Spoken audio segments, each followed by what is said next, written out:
Hello everyone, आप सभी का स्वागत है हमारे इस यूट्यूब चैनल में। आज के इस वीडियो में हम क्लास 10th का इंग्लिश का चैप्टर नंबर 7 देखेंगे, जिसका नाम है ग्लिम्पल्स ऑफ इंडिया। ठीक है, ग्लिम्पल्स का मतलब होता है झलक। ठीक है, यानी कि भारत का एक झलक देखेंगे। ठीक है, देखिए इस चैप्टर में कुल मिलाकर के 3 स्टोरी है। पहला है ए बेकर फ्रॉम गोवा, दूसरा है कुर्ग और तीसरा है टी फ्रॉम असम। इस वीडियो में हम केवल पहला पार्ट, जिसका नाम है ए बेकर फ्रॉम गोवा, इसी को कंटिन्यू करेंगे और इसी को कंप्लीट करेंगे। इसके राइटर है लुइसो, ठीक है ना, लुइसो रोड रोड रिग्स, ठीक है ना, इसका राइटर है। तो चलिए इस वीडियो को अब हम शुरू करते हैं।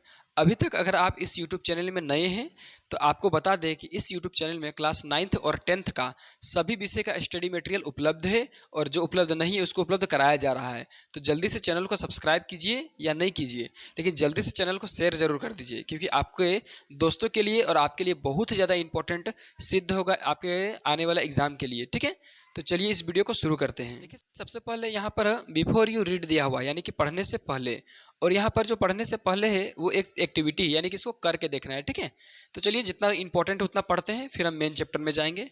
देखिए क्या लिखा हुआ है, डिस्कस इन क्लास। ठीक है, क्लास में डिस्कस कीजिए।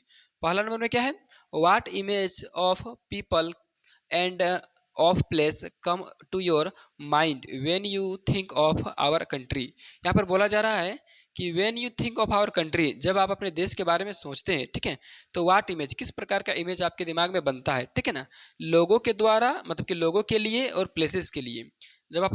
जब आप अपने देश के बारे में सोचते हैं तो लोगों के लिए और अलग अलग जगह के लिए किस तरह का पिक्चर आपके दिमाग में बनता है। ठीक है, क्या सोच पाते हैं आप उन लोगों के लिए। ठीक है, चलिए दूसरा में क्या कहा है कि what parts of India have you lived in और विजिटेड।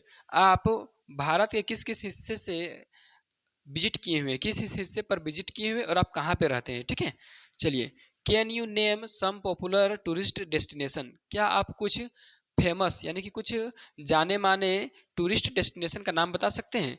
टूरिस्ट डेस्टिनेशन जैसे कि केदारनाथ, ठीक है ना, देवघर, उसके बाद जम्मू कश्मीर का माँ वैष्णो देवी मंदिर, ये सब टूरिस्ट प्लेस है। ठीक है, जहाँ बहुत सारे लोग जाते हैं घूमने के लिए, अलग अलग मौसम में, अलग अलग धर्म का चीज़ को देखने के लिए, समझने के लिए। चलिए आगे क्या है, चौथा नंबर के पढ़ लेते जो कि इंपॉर्टेंट है। कैन यू से which part of India grow tea coffee. देखिए यहाँ पर बोला गया है कि क्या आप जानते हैं कि भारत के किन किन हिस्सों में उगाया जाता है टी और कॉफ़ी। ठीक है, तो ये तो बात का बात है, लेकिन हम अब मेन चैप्टर में जाते हैं और आपको सारा चैप्टर अच्छे तरीके से समझाते हैं। देखिए यहाँ पर सबसे पहले चैप्टर का नाम दिया हुआ है ए बेकर फ्रॉम गोवा। ठीक है, और गोवा के बारे में कुछ बताया गया, उसको पहले पढ़ते हैं। देखिए बेकर फ्रॉम गोवा का मतलब है गोवा में रहने वाले बेकर। बेकर किसको बोलते हैं, तो जो लोग ब्रेड बनाते हैं, पावरोटी बनाते हैं, उन लोगों को बोला जाता है बेकर। ठीक है ना, चलिए देखिए कह रहा है this is a pen portrait of traditional Goan village baker who still has an important place in his society. यहाँ पर बोला गया है कि जो गोवा के लोग हैं उनका ये पेन पोर्ट्रेट है। पेन पोर्ट्रेट मतलब लाइफ स्टाइल। ठीक है, किनका लाइफ स्टाइल है, तो गोवा के बेकर्स का, गोवा में जो रहने वाले पारोटी बनाने वाले लोग हैं उन लोगों का ये पेन पोर्ट्रेट है, लाइफ स्टाइल के बारे में है।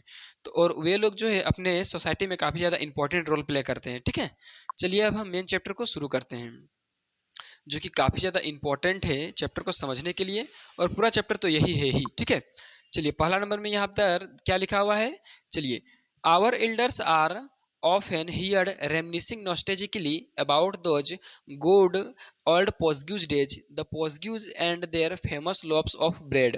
देखिए यहाँ पर बोला गया है कि हमारे जो बड़े बुजुर्ग हैं, हमारे जो एल्डर्स है, वो काफ़ी ज़्यादा रेमनिसिंग नॉस्टेजिकली, यहाँ पर बगल में देख सकते दिया हुआ है कि thinking fondly of the past, मतलब अच्छे तरीके से और पूरे सोच सोच करके चीज़ों को पता करना। तो हमारे जो बड़े बुजुर्ग हैं वो लोग पुराने पुराने बातों को सोचते हैं, समझते हैं, याद करते हैं, और वहाँ पर बहुत सारे चीज़ों को खोज भी करते हैं कि हमारे पुराने समय में ऐसा ऐसा चीज़ हुआ करता था। ठीक है ना, और ये किन पुराने चीज़ों का बात है, कब का बात है, तो पोर्चुगीज के टाइम का। ठीक है ना, कब का टाइम, तो गोवा में जब पोर्चुगीज का राज हुआ करता था।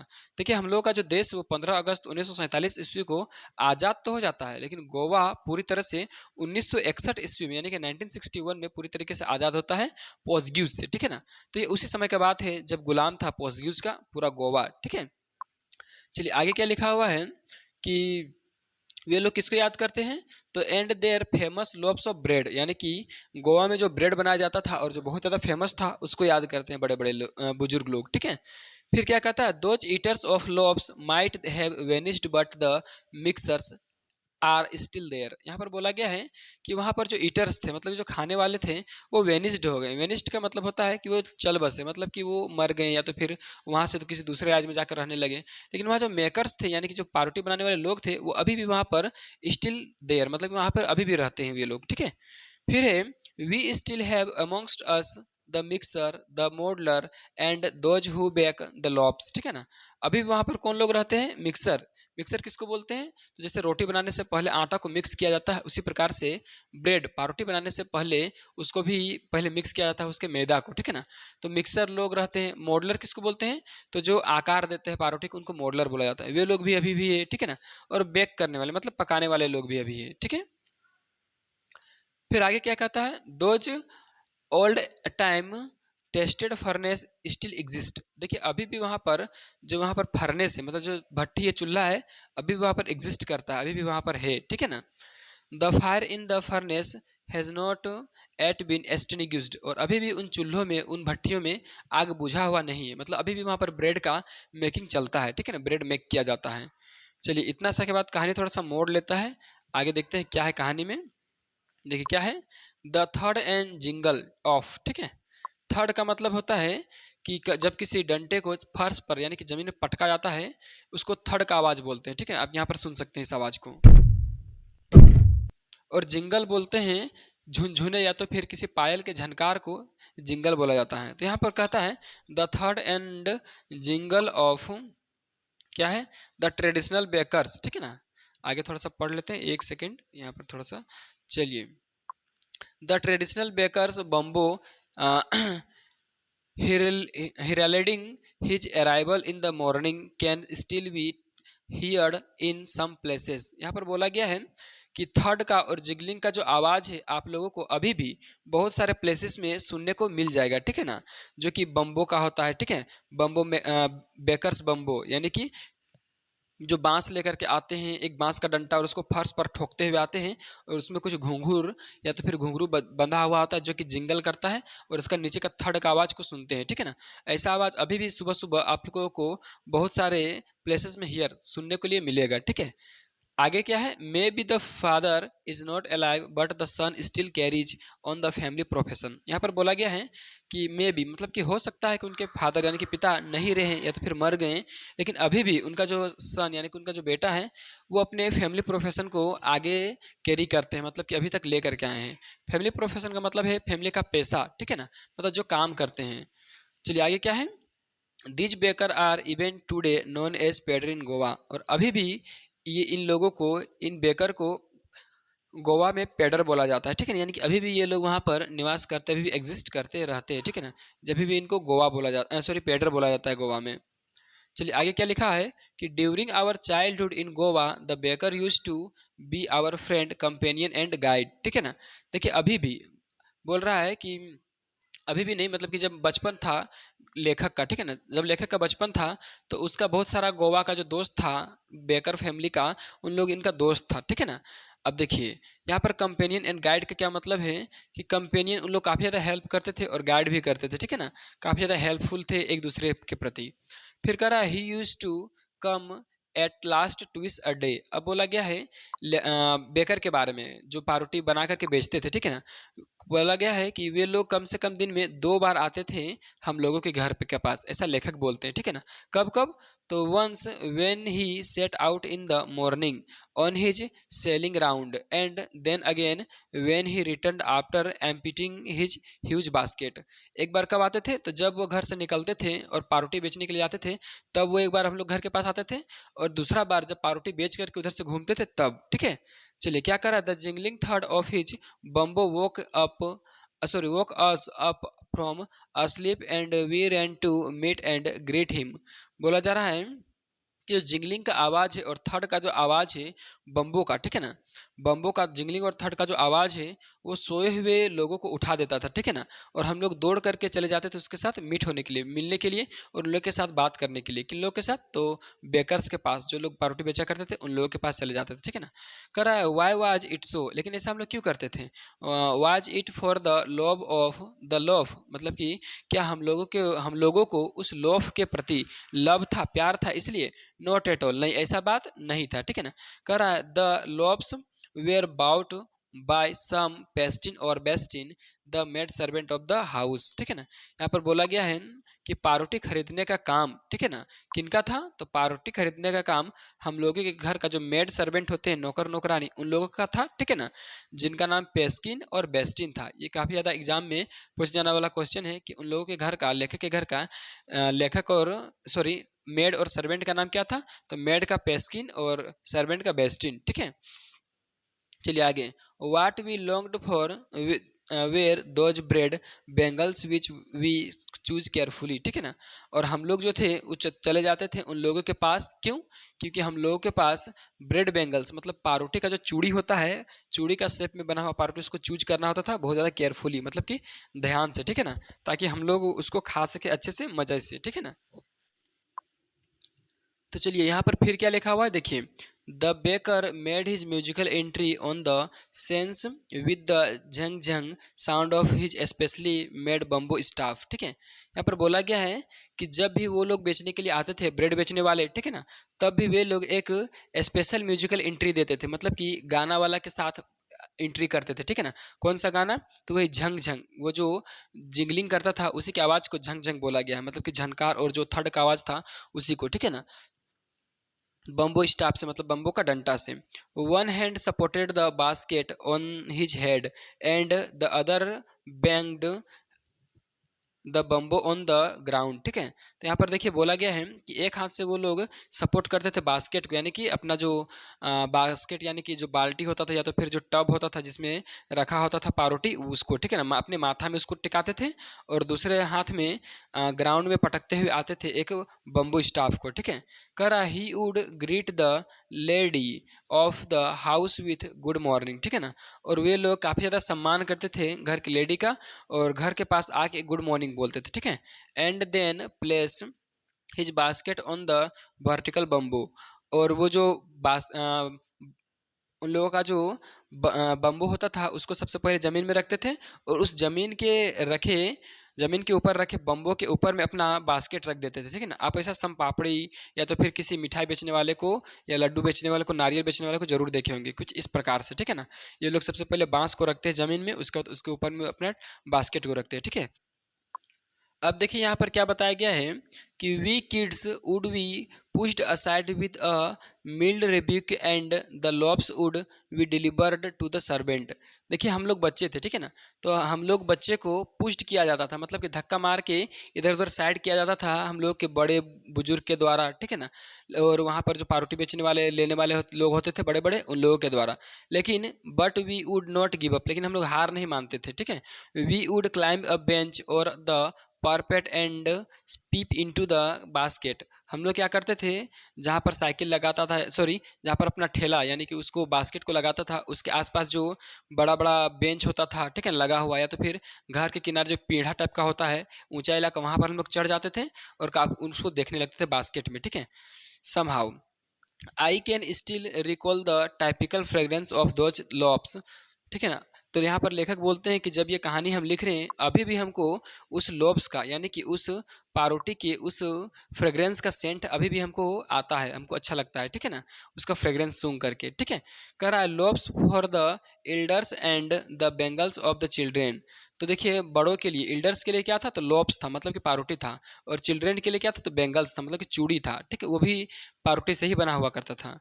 Then we did not even care to brush our teeth or wash our mouths properly. अब देखिए वहाँ पर चिल्ड्रन लोग यानी कि बच्चे लोग यानी कि हम लोग, लेखक बोलते हैं कि हम लोग वहाँ पर क्या करते थे, चाहे मुंह धोए हुए हैं या तो फिर मुंह नहीं धोए हैं या तो फिर माउथ को अच्छे तरह से फ्रेश किए हैं या ब्रश किए हैं या नहीं किए हैं, कोई मतलब नहीं है, ठीक है। एंड वाई शुड वी, और हम लोग ब्रश करेंगे तो करेंगे क्यों, ठीक है। Who would take the trouble of plucking the mango leaf for the toothbrush, ठीक है। बोलते हैं कि अभी आम के उस दूर में जो आम का पेड़ है वहाँ पर जो आम का टहनी है उसको कौन तोड़ने जाएगा, मतलब कुल मिला जुला करके दतुन कौन तोड़ने जाएगा, ऐसा कहा जा रहा है। ठीक है। And why it necessary at all, और ऐसा जरूरी भी क्यों है। The tiger never brushed his teeth, tiger जो इतना बड़ा होता है वो टाइगर कभी अपने टीथ को ब्रश नहीं करता है, मुंह नहीं धोता है। ठीक है। Hot T could wash and clean up everything so naturally after all. ठीक है। यहाँ पर बोला गया है कि गर्म गर्म चाय पियेंगे तो सारा गंदगी मुंह का पेट के अंदर चला जाएगा, यानी कि मुंह का गंदगी सारा साफ हो जाएगा। ठीक है। और अभी भी काफ़ी ज़्यादा ये कहीं कहीं पर फेमस है, प्रचलित है कि मुंह धोने से पहले ही चाय पिया जाता है। बोला जाता है चाय पीने से मुंह का सारा गंदगी पेट में चला गया, यानी कि खत्म हो गया एक तरह से। ठीक है ना। लेकिन लोग नहीं समझ पाते हैं कि मुंह का गंदगी नहीं जाता है चाय पीने से। ठीक है ना। वो मुंह का जो सही में गंदगी है वो जब उसके साथ क्षारक पदार्थ मिलता है दतून या बरस तभी वो जाता है। ठीक है। फिलहाल हम इस चैप्टर को कंटिन्यू करते हैं। कहा गया है कि marriage gifts are meaningless without the sweet bread known as the bol. देखिए, एक बोल होता है, बोल मतलब पारोटी का एक प्रकार है, ब्रेड का एक टाइप है। ठीक है ना, जिसका नाम है बोल। ठीक है। अगर आप किसी मैरिज में गए हुए हैं और अगर आप उसमें गिफ्ट के रूप में अगर बोल नहीं दिए हुए हैं तो आपका वो गिफ्ट मीनिंगलेस है। कहने का मतलब अभी के टाइम में अगर आप जा रहे हैं और एक अच्छा सा अगर आप घड़ी या तो फिर लिफाफा लेकर नहीं जा रहे हैं या तो फिर कोई भी सा भी गिफ्ट, तो आपका जाना वहाँ मीनिंगलेस है। उसी प्रकार से उस टाइम में क्या हुआ करता था, अगर आप कहीं पे गए हुए हैं और कोई गिफ्ट दे रहे हैं शादी में, अगर आप उसमें बोल नहीं दे रहे हैं, बोल क्या है तो ब्रेड का एक टाइप है, तो आपका जो गिफ्ट है वो मीनिंगलेस है, उसका कोई मतलब नहीं है। ठीक है। Just as a party or a feast loses its charm without bread, जिस प्रकार से फिस्ट और पार्टी में मतलब पार्टी और भोज में दिया जाता था ब्रेड, ठीक है, उसी प्रकार से not enough can be said to show how important a baker can be for a village. ठीक है। अब देखिए यहाँ पर बोला जा रहा है कि ये कहा नहीं जा सकता है कि विलेज के लिए यानी कि गांव के लिए गांव का जो बेकर था कितना ज़्यादा इंपॉर्टेंट था। ठीक है। The lady of the house must prepare sandwich on the occasion of her daughter's engagement. ठीक है। यहाँ पर बोला जा रहा है कि कोई भी किसी का भी बेटी का अगर इंगेजमेंट होता था, सगाई होता था, तो उसमें जो घर की महिला होती थी वो सैंडविच को प्रिपेयर करती थी, सैंडविच बनाती थी। ठीक है ना। इसका मतलब सैंडविच वहाँ काफ़ी ज़्यादा फेमस था इंगेजमेंट के लिए। फिर यहाँ क्या है, cakes and bolinhas are a must for Christmas as well as other festival. और केक और बोलिनाज, ठीक है ना, काफ़ी ज़्यादा इंपॉर्टेंट था क्रिसमस के लिए और अदर फेस्टिवल्स के लिए। ठीक है। फिर कह रहा है दज the presence of the baker's furnace in the village is absolutely essential. ठीक है। तो जो गांव है, गांव में furnace in village is absolutely essential, मतलब कि वहाँ पर किसका प्रेजेंस होना, तो बेकर फर्नेस का, मतलब कि जो चूल्हा है और जो ब्रेड बनाने वाले का आदमी है उसका इम्पोर्टेंट बहुत ज़्यादा है गाँवों में। ठीक है ना। इस तरह से हम लोग देखते हैं। चलिए आगे क्या कर रहा है, the baker or bread seller of those days had a peculiar dress known as the kabai. देखिए अभी भी बोला गया है कि वहाँ पर यानी कि गोवा में ब्रेड बेचने वाले का एक स्पेशल ड्रेस होता था। ठीक है। जैसे स्कूल जाने वाले का स्पेशल ड्रेस होता है, कॉलेज जाने वाले का स्पेशल ड्रेस होता है। ठीक है। उस तरह से ब्रेड बेचने वाले का स्पेशल ड्रेस होता था जिसको कि कबई बोला जाता था। ठीक है। अब देखिए कबई किस टाइप का होता है तो उसके बारे में बताया गया है। It was a single piece long frock reaching down to the knees. ठीक है ना। ये एक सिंगल पीस होता था, मतलब एक ही कपड़ा होता था और फ्रॉक होता था, लॉन्ग फ्रॉक मतलब लंबा सा एक फ्रॉक टाइप का होता था। ठीक है ना। जो कि नीज यानी कि ठेहुना तक जाता था। ठीक है। In our childhood, we saw bakers wearing a shirt and trousers, which were shorter than full length ones and longer than half pants. देखिए यहाँ पर बोला गया है ये कबाई जो था, ये ठेहुना तक आने वाला ड्रेस, ये काफ़ी ज़्यादा पुराना समय में था। ठीक है ना। लेकिन उसके बाद जब लेखक का टाइम आया था, लेखक काफ़ी ज़्यादा बच्चा थे। ठीक है ना। और लेखक जब समय था उन लोगों का ब्रेड खाने का, तो वहाँ पर के लोग कैसे कपड़े पहनते थे, तो एक शर्ट पहनते थे। ठीक है ना। और एक ट्रोज़र पहनते थे। तो ट्रोज़र का साइज कितना होता था, तो शॉर्टर देन फुल लेंथ, मतलब जो पूरा फुल पैंट होता है उससे थोड़ा सा छोटा, लेकिन लॉन्गर देन हाफ पैंट्स, लेकिन जो फुल लेंथ से थोड़ा छोटा लेकिन हाफ पैंट से थोड़ा सा बड़ा। ठीक है। ठेवना से थोड़ा सा नीचे आने वाला कपड़ा। Even today anyone who wears a half pant which reach just below the knees invites the comment that he is dress like a pader. और अभी भी गोवा में ऐसा ड्रेस जो लोग पहनते हैं उनको अभी भी वहाँ पर पेडर बोला जाता था। याद कीजिए पेडर क्या होते हैं, जो लोग ब्रेड बेचते हैं उनको वहाँ पर पेडर बोला जाता है। ठीक है। चलिए अब आगे क्या लिखा हुआ है देखिए, the baker usually collected his bills at the end of the month. अब देखिए इन लोग जो सुबह सुबह ब्रेड बेचने के लिए जाते थे और अपना टाइम से बेच करके घूम जाते थे, तो साथ ही साथ इन लोग पैसा लेते नहीं जाते थे, ठीक है ना, ब्रेड दे देते थे। जैसे अभी न्यूज़पेपर वाले होते हैं या तो फिर दूध वाले, हम लोग को दूध या न्यूज़पेपर दे देते हैं और बाद में मंथ के लास्ट में मनी कलेक्ट करते हैं, ठीक है ना। तो उस समय भी क्या होता था, मंथ के लास्ट में बिल को कनेक्ट कलेक्ट किया जाता था, मतलब कि उठाया जाता था पैसा, ठीक है ना, लिया जाता था सबसे। Monthly accounts used to be recorded on some wall in pencil. और अब जैसे कि अभी भी हम लोग पेपर में या तो फिर मतलब कि कहीं कैलेंडर में लिख के रखते हैं कब हम लोग को दूध दिया गया है, पेपर दिया गया, ये सब सारा चीज़।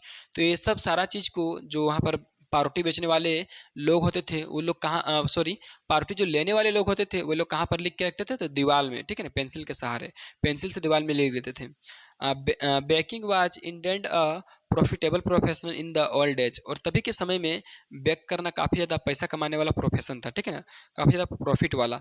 The baker and his family never starve. और जो बेकर था उसका और उसका जो फैमिली था कभी भी भूखे नहीं मरता था। His family and his servants always looked happy and prosperous, ठीक है ना। और उसका पूरा परिवार और उसका नौकर काफ़ी ज़्यादा हमेशा खुश रहता था, ठीक है ना, और हमेशा अच्छा रहता था।